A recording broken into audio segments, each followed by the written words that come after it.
Students, तो आज हम करेंगे क्लास 12 का सॉल्यूशन चैप्टर।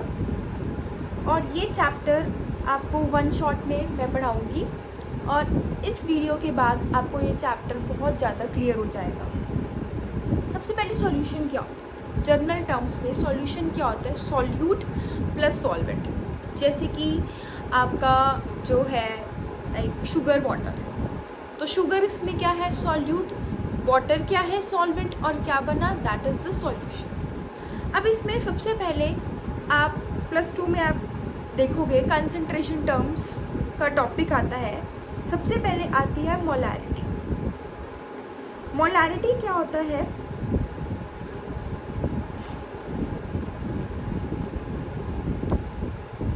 मोलैरिटी होता है number of moles of solute per litre of solution. क्या बोल लो दोबारा?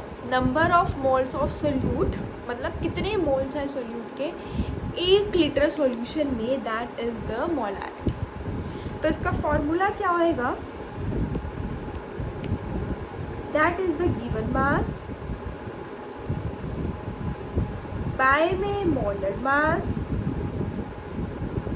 Into 1000 into volume ml। Unit क्या आएगी? Mole plus litre. क्या आएगी? Mole plus litre. अब रिपीट करेंगे फॉर्मूला।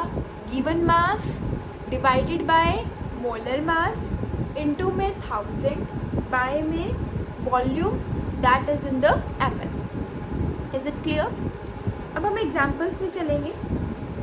एग्जाम्पल्स में क्या है? हमें 5.85 ग्राम ऑफ NaCl दे रखा है। 5.85 क्या है इसके अंदर? Given mass. NaCl का मास आपको निकालना आता है, मोलर मास। Na का क्या होता है? 23।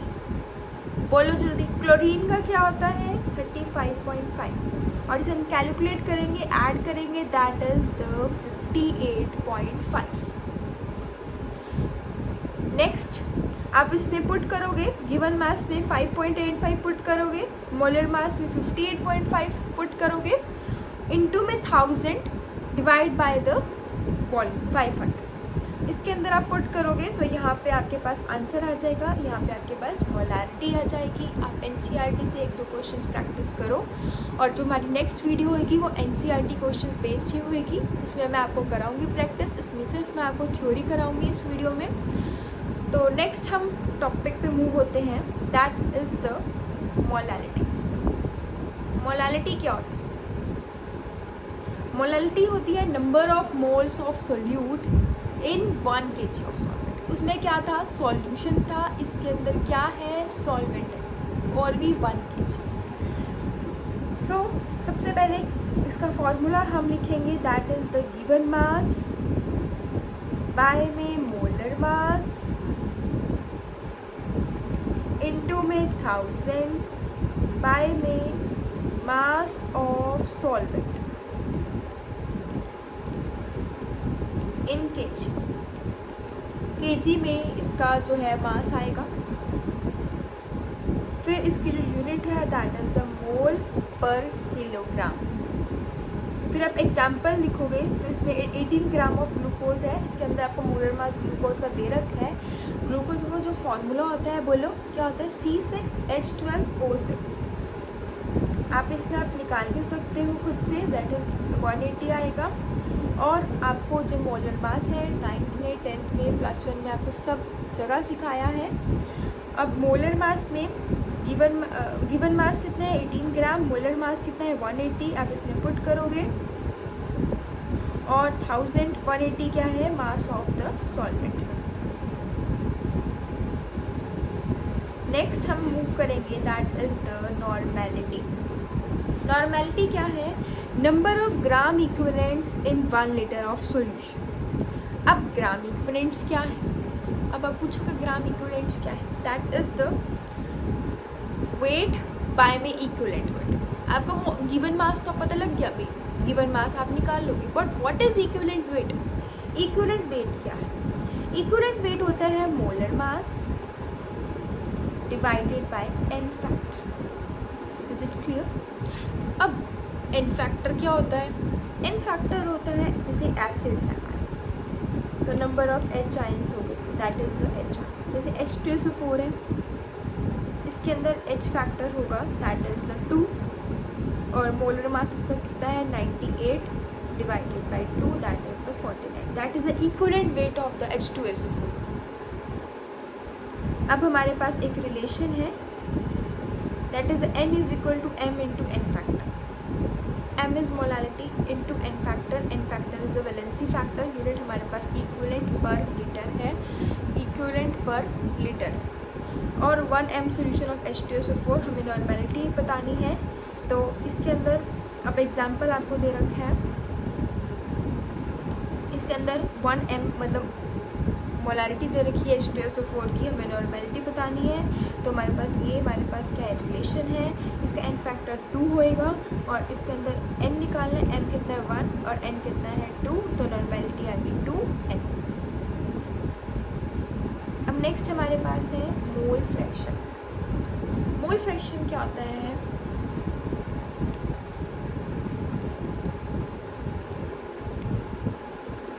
मोल फ्रैक्शन होता है number of moles of that component divided by total moles of a component. मान लो आपके पास दो कंपोनेंट है A और B, तो आपको जैसे कि मोल फ्रैक्शन निकालना है A का, लेट इट बी A का निकालना है, तो आप क्या बोलोगे, moles of A divided by total moles of A and B। जैसे हमारे पास दे रखा है कि XA, मतलब मोल फ्रैक्शन निकालना है A का, तो moles of A divided by total moles of A and B। अब इसके अंदर ज़रूरी नहीं आपके पास बाइनरी सोल्यूशन, आपके पास ट्रिपल वाले सोल्यूशन भी आ सकते हैं। तो जो XA प्लस XB का इज इक्वल टू 1 होएगा। आप एग्जाम्पल देख सकते हो, एग्जाम्पल में हमें 2 मोल्स ऑफ A दे रखे हैं। अभी तो बहुत इजी सा क्वेश्चन दे रखा है जस्ट बेसिक समझाने के लिए, बट आपके पास इतने इजी क्वेश्चन नहीं आएंगे, ना CBSE में ना नीट एग्जाम में आएंगे इतने इजी क्वेश्चन। आपको जो न्यूमेरिकल प्रैक्टिस है नेक्स्ट वीडियो में बताऊंगी मैं कैसे न्यूमेरिकल्स आपको करने हैं। आपको बताना है mole fraction of both, mole fraction बताना है आपको। तो जो हमारे पास NA है that will be the 2, NB है दैट विल बी द 3, तो NA plus NB will be the 5, ठीक है। टोटल मोल 5 हो गया। आप XA निकाल सकते हो, XB निकाल सकते हो। फिर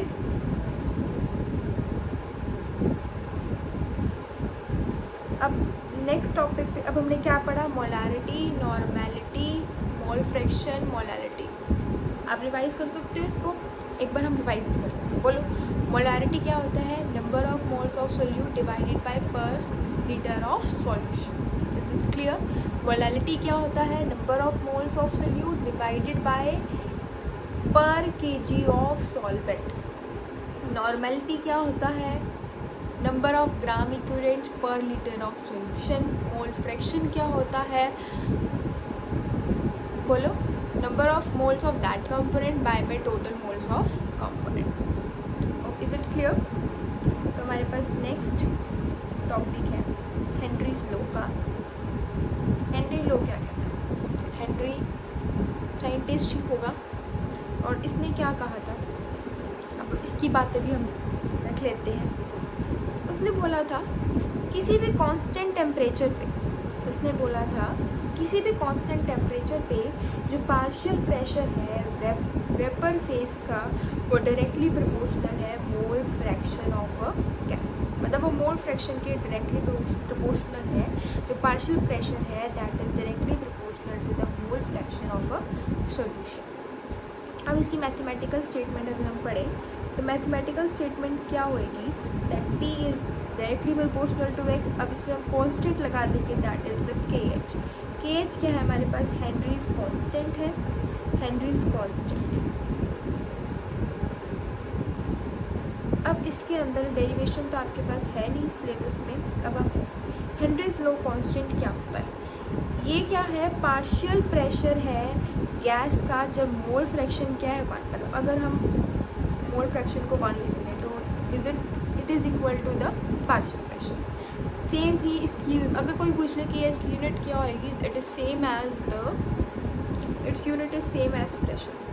जितनी KH की वैल्यू होएगी सॉल्युबिलिटी जो है उतनी ज़्यादा क्या, जितनी मानो KH की वैल्यू सॉल्युबिलिटी उतनी ही क्या होएगी, कम होगी। अब इसका ग्राफिकल रिप्रेजेंटेशन कई बार पूछ लेते हैं, नीट के एग्ज़ाम्स में पूछ लेते हैं, CBSE में भी पूछ लेते हैं, आपके पास अब MCQs आते हैं। और it is a straight line graph और स्लोप क्या है KH।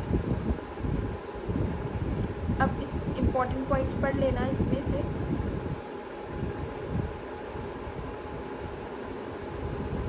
अब फैक्टर्स जो है इफेक्टिंग सॉल्युबिलिटी क्या क्या, कि जितना ज़्यादा प्रेशर लगेगा उतनी ज़्यादा जो है सॉल्युबिलिटी क्या होएगी, इंक्रीज़ होएगी। आपने कोल्ड ड्रिंक की बॉटल में देख रखा होगा, जितने ज़्यादा प्रेशर में हम उसको मतलब कोल्ड ड्रिंक जब तक ढक्कन होगा तब तक गैस होगी, जैसे हमने ढक्कन खोला गैस को बाहर निकल जाएगी। और टेम्परेचर जितना ज़्यादा इंक्रीज़ होगा उतनी सॉल्युबिलिटी क्या होएगी, कम होएगी। फिर हमारे पास एप्लीकेशंस आती हैं। मेन एप्लीकेशन आपकी जो है 2 हैं एप्लीकेशन, एक तो एनोक्सिया, एक तो बेड्स। अब इन दोनों को अच्छे से समझेंगे, बाकी आप पढ़ लेना, बहुत इजी है, लाइक सॉफ्ट ड्रिंक्स में यूज़ होती हैं। अब क्वेश्चन इसमें मैंने आपको मतलब लिख नहीं रखा, बट मैं आपको ऑरली बता देती हूँ कि जो स्कूबा डाइवर्स है नाइट्रोजन की जगह हीलियम की यूज़ करते हैं, क्योंकि अब क्वेश्चन हमारे पास ये भी आ जाता है, जो स्कूबा डाइवर्स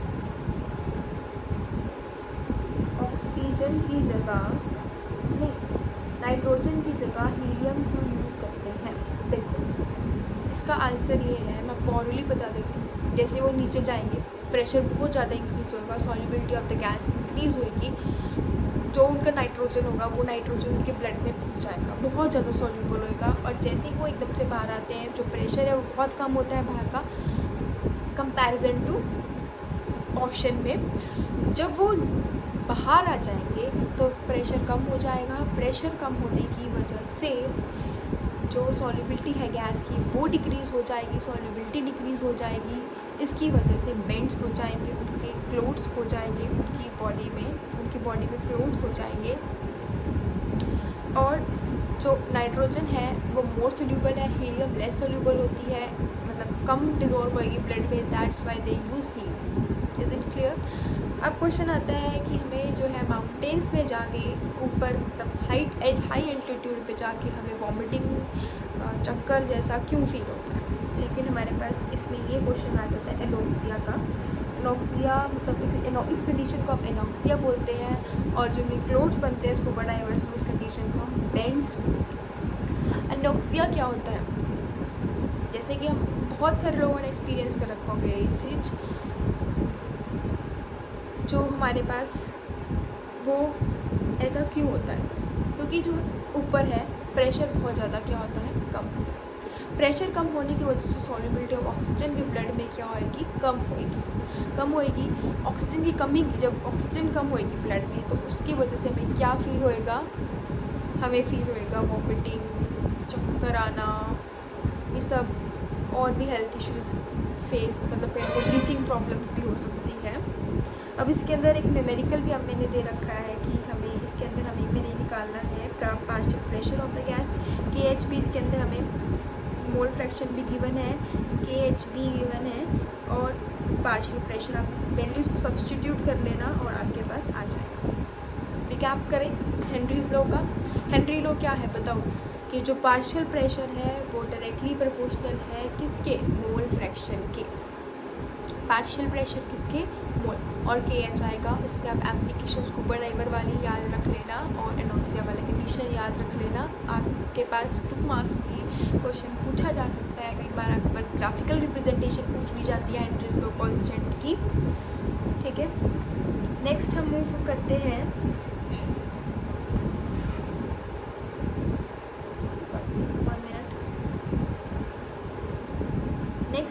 करते हैं रॉल्स लॉ।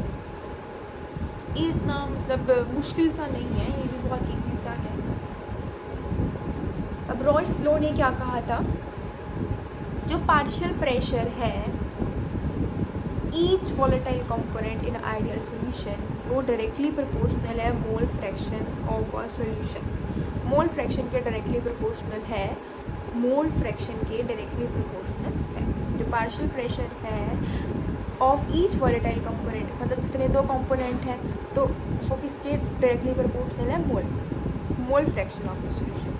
मतलब पार्शियल प्रेशर, बोलो, the partial pressure of a volatile component, मतलब जैसे कि दो कंपोनेंट है ए और बी, लेट इट ए और बी है, तो उसका ये भी मोल फ्रैक्शन के जो पार्शियल प्रेशर है ए का भी मोल फ्रैक्शन ऑफ ए के इक्वल होगा और बी का भी partial pressure mole fraction of B के इक्वल होगा। अब कंडीशन क्या है रोल्स लॉ की, आइडियल होने चाहिए इंटरमोलिकुलर फोर्सेस ए और बी में, ए की, बी की और ए बी की क्या होती है, इक्वल होनी चाहिए। मतलब ए जैसे कि ए की, बी की, और जो इनमें बनेगा वो भी इक्वल होनी चाहिए। वॉलेटाइल होना चाहिए, डिल्यूट होना चाहिए।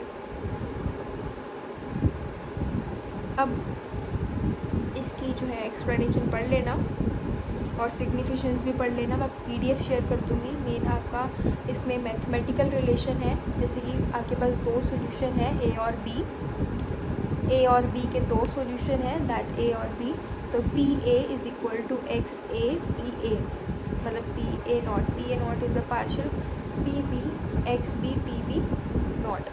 जो P है पार्शियल प्रेशर है, P partial pressure of B है, that is mole fraction of A, mole fraction of B, vapour pressure of pure A, vapour pressure of pure B, P total PA plus PB XA, आप इसमें put कर देना PA की value XA, मतलब इसके अंदर PA not क्या है, PA not that is a vapour pressure of pure A, PB है vapour pressure of the pure B।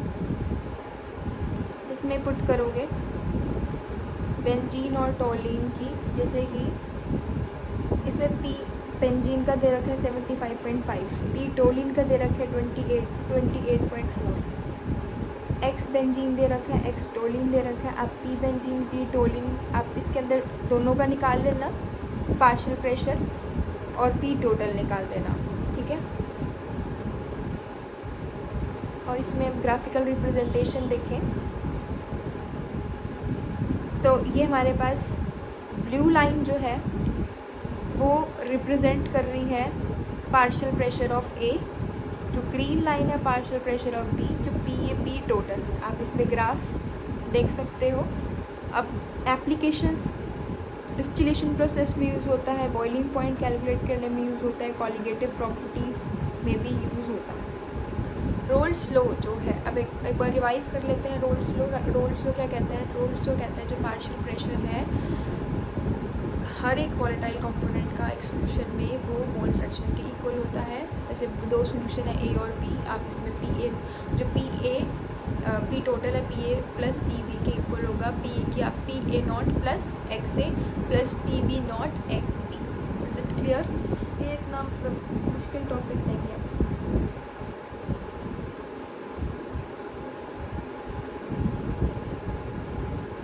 Ideal solution क्या होता है? आइडियल सॉल्यूशन ये होता है जो रोल्स लॉ को ओबे करते हैं उसे आइडियल सॉल्यूशन। जो रोल्स लॉ को ओबे करेगा that will be the ideal solution, ठीक है। अब इसकी कैरेक्टरिस्टिक्स की अगर हम बात करें, ये रोल्स लॉ को ओबे करेगा। जो ए है बी और ए बी की इंट्रैक्शन जो है क्या होएगी, मतलब दोनों की इंट्रैक्शन, सबकी इंट्रैक्शन सेम होएगी। डेल्टा एच 0 होएगा, डेल्टा बी 0 होएगा, डेल्टा जी जो है वो नेगेटिव हो जाएगा। इसमें पॉजिटिव डेविएशन 0 होएगी, नेगेटिव डेविएशन भी 0 होएगी। और इसमें एग्जांपल आप बात करें benzene plus toluene, N hexane plus N heptane, carbon tetrachloride plus chloroform, ethanol plus N propanol, acetone plus betaine. आपको एग्जांपल्स याद रखने हैं, आप इसकी प्रॉपर्टीज़ याद रखनी है इसके अंदर, ठीक है। अब इसके अंदर अगर हम बात करें डेल्टा एच 0, डेल्टा बी भी 0 हो जाएगा, डेल्टा जी जो है इसमें नेगेटिव होगी। हर कंडीशन में पॉजिटिव डेविएशन होगी, आपकी नेगेटिव डेविएशन आइडियल सॉल्यूशन में। जो आपकी नॉन आइडियल सॉल्यूशन है उसमें भी जो गिब्स फ्री एनर्जी है वो क्या होएगी, नेगेटिव होएगी। अब इसके अंदर रोल्स लॉ जैसा ही इसके अंदर ग्राफ बनेगा, अगर आपसे ग्राफ पूछ ले, और बाकी जो पॉजिटिव डेविएशन नेगेटिव डेविएशन हम आगे बढ़ेंगे, ठीक है। अब इस टेबल में भी आप देख सकते हो वैसे, और अगर आपने आगे फिर हम आगे बढ़ें। बोलो आइडियल, अब हम रिवाइज करते हैं, करें। आइडियल सॉल्यूशन क्या होता है? जो रोल्स लॉ को फॉलो करते हैं। रोल्स लॉ और ए बी बी और ए बी की इंटरेक्शन जो है वो क्या होगी? इक्वल होगी। Delta H zero delta B zero होएगा, डेल्टा जो जी है वो नेगेटिव होएगा और रोल्स लॉ जैसा ही इसका ग्राफ बनेगा। अब इसमें नेगेटिव नॉन आइडियल सॉल्यूशन ये रोल्स लॉ को फॉलो नहीं करता। इसका मेन है ये रोल्स लॉ को फॉलो नहीं करता। पॉजिटिव डेविएशन क्या होती है? जिसके अंदर जो ए बी की इंटरेक्शंस है वो वीकर होंगी, ए और बी से वीकर होंगी।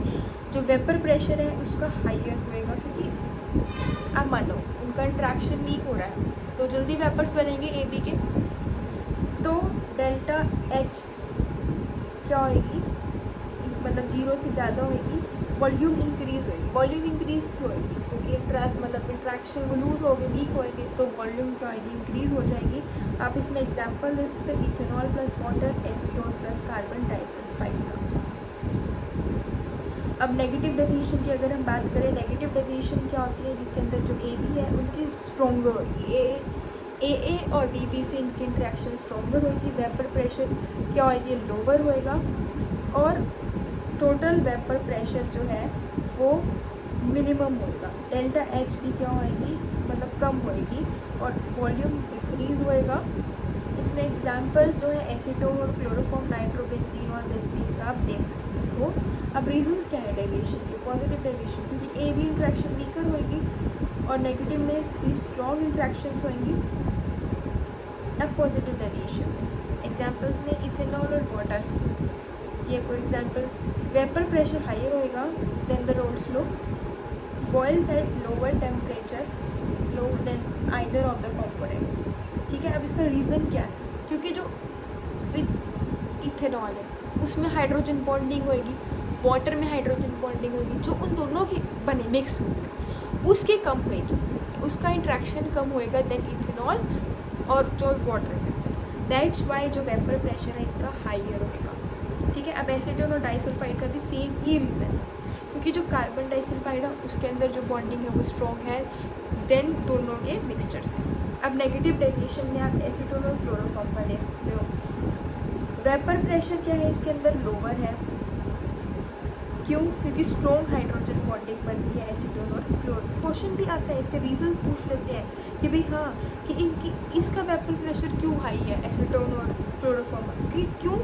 क्योंकि स्ट्रॉन्ग हाइड्रोजन बॉन्डिंग बनती है एसीटोन और क्लोरोफॉर्म के बीच में। अब इसमें नाइट्रोबेंजीन और बेंजीन के एग्जांपल हैं। इसके अंदर क्यों? क्योंकि स्ट्रॉन्ग ए बी इंट्रैक्शन से due to dipole reduce dipole interaction. ठीक है, अब इसके अंदर हम बात करें इसके अंदर आइडियल में तो इक्वल होती है, इसके अंदर वीकर होती है ए बी की और इसके अंदर स्ट्रॉन्गर होती है। इसके अंदर वेपर प्रेशर हाई, इसके अंदर इक्वल होता है, इसमें हाइयर होता है, इसमें लोअर होता है। टोटल वेपर प्रेशर इंटरमीडिएट, इसमें मैक्सिमम हो जाएगा, इसमें मिनिमम हो जाएगा। डेल्टा एच जीरो, इसमें पॉजिटिव, इसके अंदर नेगेटिव। वॉल्यूम का इसमें नो चेंज, ये इंक्रीज़ हो जाएगी और ये क्या हो जाएगी? डिक्रीज हो जाएगी। ये आपके नीट में जो है ये क्वेश्चंस जो है पूछे जा चुके हैं, मतलब कि डेल्टा एच क्या आएगा। कई बार आपको एग्जाम्पल से पूछ दिया जाता है कि भाई हाँ एसिड जो आपके पास इथेनॉल और वाटर है इसमें डेल्टा एच क्या होएगा, डेल्टा जी क्या होएगा। इस आप टेबल को अच्छे से लर्न कर लेना। पीडीएफ में आपको लिंक दे दूँगी, आप उससे डाउनलोड करके आप पढ़ सकते हैं इजीली। आप बेशक साथ साथ रफ नोट्स बना लीजिए।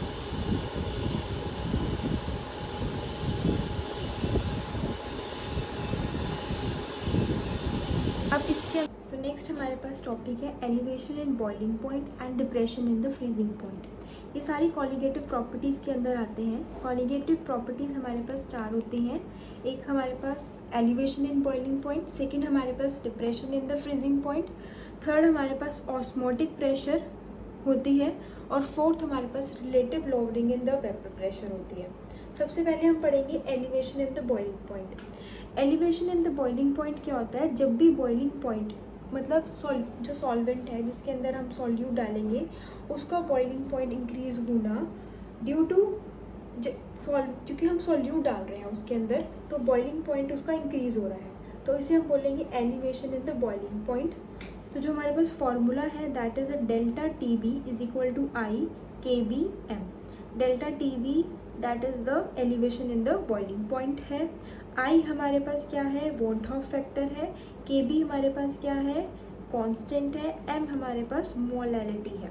तो ये हमारे पास फॉर्मूला है जो भी न्यूमेरिकल्स में यूज़ होएगा। अब इसका रीज़न जानते हैं कि ये जो हमारे पास elevation in the boiling point क्यों होता है। क्योंकि जो शुगर है वो नॉन वॉलेटाइल सब्सटेंस है। शुगर आप कोई भी सॉल्वेंट डालो, जरूरी नहीं शुगर की वजह से ही होगा, कोई भी सॉल्वेंट की वजह से जो शुगर है वो नॉन वॉलेटाइल सब्सटेंस है और ये वेपर प्रेशर को क्या करेगा, डिक्रीज़ करेगा ऑफ द सॉल्यूशन।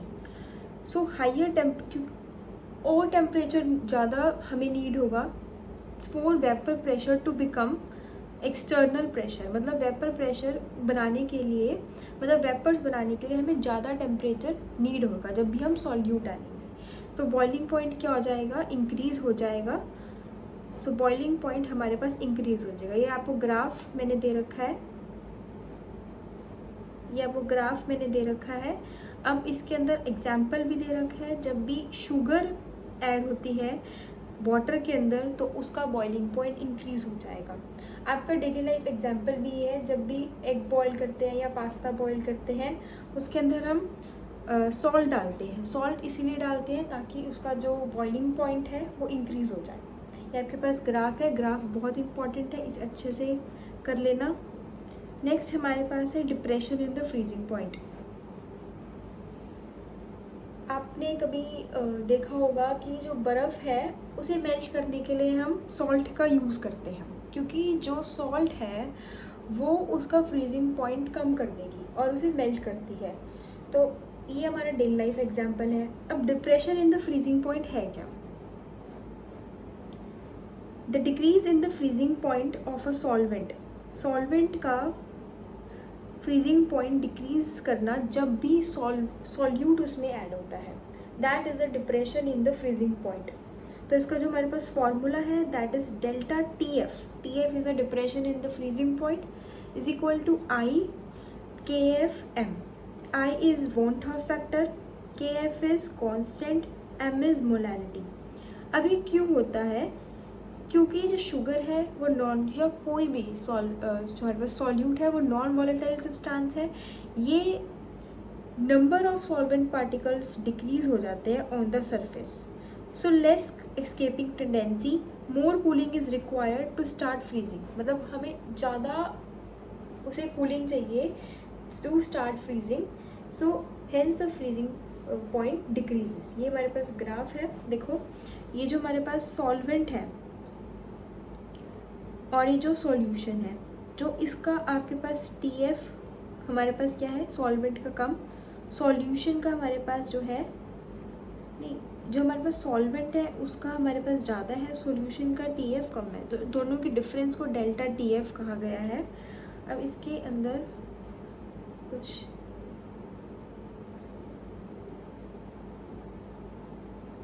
अब एलिवेशन जो है, टेम्परेचर इंक्रीज़ होता है जब भी हमारे पास सॉल्यूट ऐड होता है। डिप्रेशन फ्रीजिंग में क्या होता है, जो हमारे पास फ्रीजिंग पॉइंट है वो डिक्रीज़ होता है जब भी सॉल्यूट ऐड होता है। अब नेक्स्ट हमारे पास है ऑस्मोटिक प्रेशर। ऑस्मोसिस क्या होता है, the movement of solvent from high concentration to low concentration, उसे बोलते हैं ऑस्मोटिक प्रेशर। अब हम पढ़ते हैं ऑस्मोटिक प्रेशर होता क्या है। ऑस्मोटिक प्रेशर क्या है, मिनिमम प्रेशर, वो मिनिमम प्रेशर जो अप्लाइड हो रहा है सॉल्यूशन पे, वो मिनिमम प्रेशर जो अप्लाइड हो रहा है सॉल्यूशन पे to stop the flow of solvent through a semi permeable membrane. मतलब that must be applied to a solution, जो सोल्यूशन पे अप्लाइड हो रहा है फ्लो को स्टॉप करने के लिए through a semi permeable membrane. इसका फॉर्मूला है that is pi is equal to C R T. ये इसका फॉर्मूला है। पाई का जो पाई है that is the osmotic pressure, जो सी है हमारे पास मोल, हमारे पास मोलर कंसंट्रेशन है, दैट इज मोलारिटी।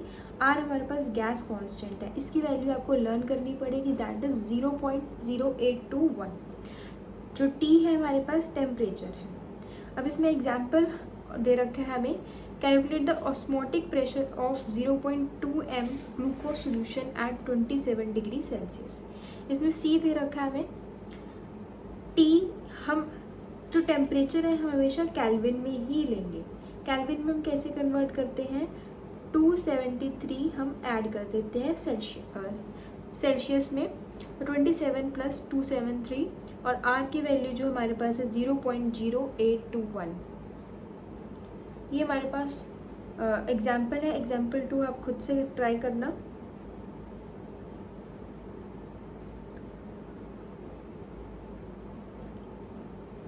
नेक्स्ट हमारे पास है रिलेटिव लोअरिंग इन वेपर प्रेशर।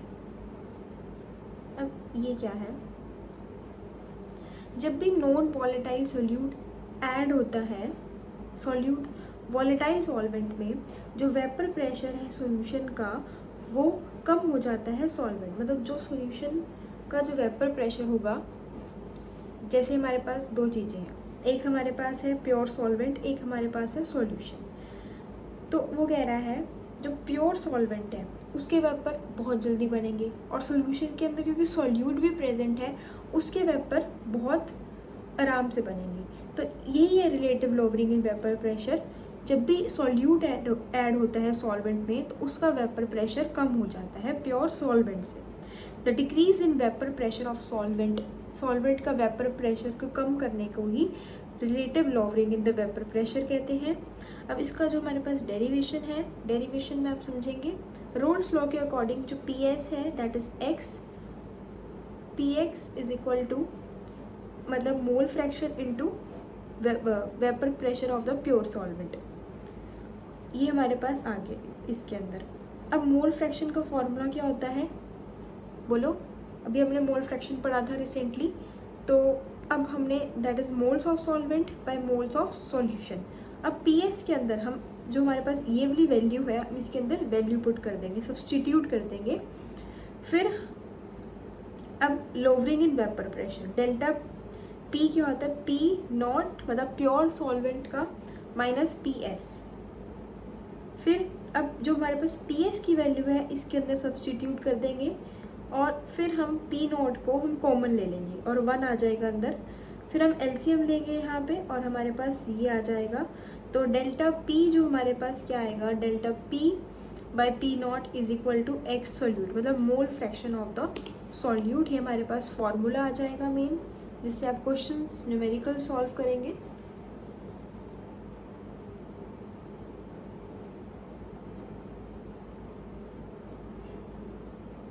ये हमारे पास फॉर्मूला आ जाएगा। अब हम जो है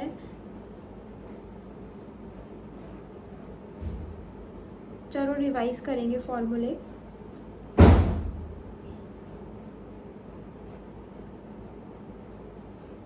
फर्स्ट ऑफ ऑल हमने पढ़ा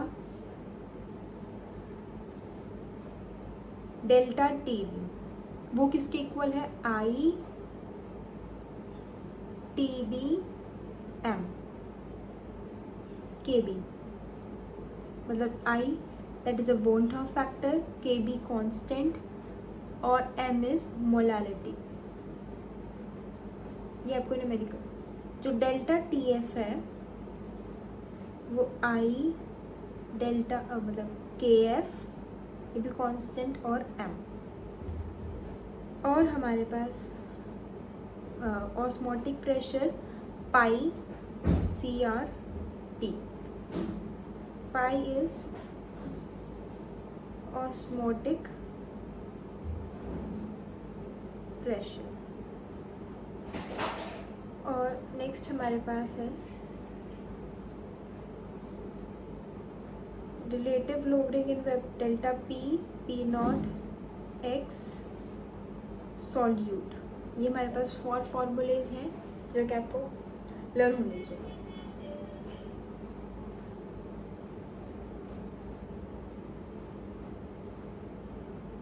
हमारे पास नेक्स्ट है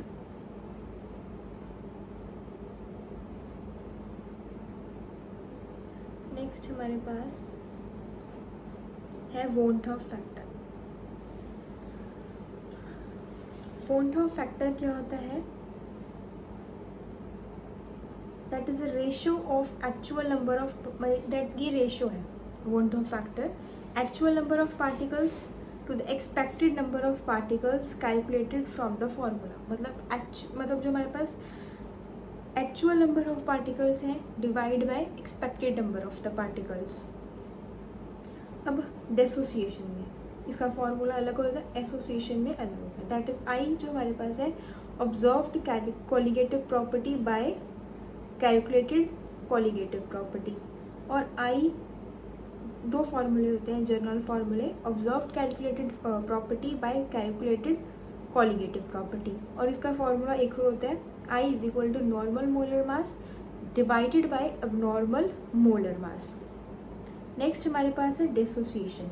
डिसोसिएशन में क्या होता है? जब कोई भी मतलब डिसोशिएट होता है, मतलब उसमें पार्टिकल्स क्या आएंगे? इंक्रीज होंगे। जैसे कि हमारे पास CaCl2 है, कैल्शियम आयन और क्लोराइड आयन में टूट गया है। अब इसका जो फार्मूला है that is I is equal to 1 plus alpha n minus 1। ये हमारे पास फार्मूला है इसका।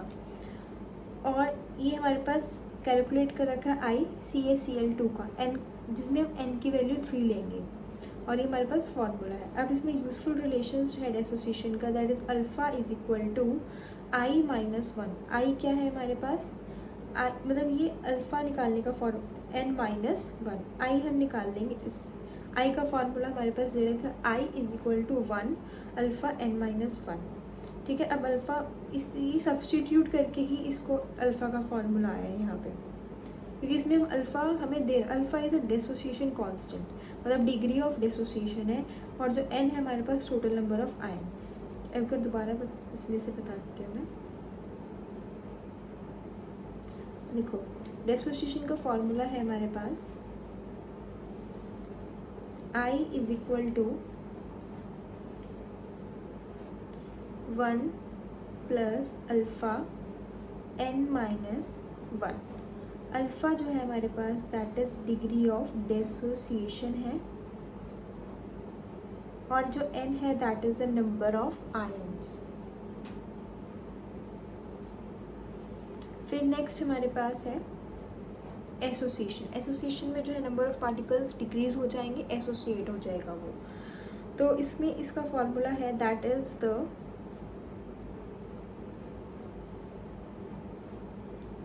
The I is equal to 1 alpha 1 minus 1 minus 1 by n। ये हमारे पास फॉर्मूला है इसका।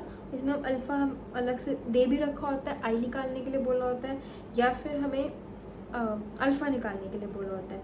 तो इसमें अल्फ़ा का फॉर्मूला सब्स्टिट्यूट करके ही आ जाएगा n 1 minus I divided by n minus 1।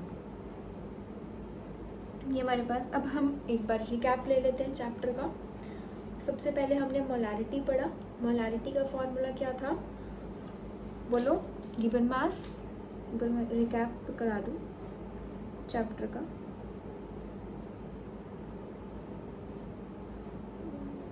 Molarity given mass by molar mass multiply 1000 divided by the volume of the solution. Second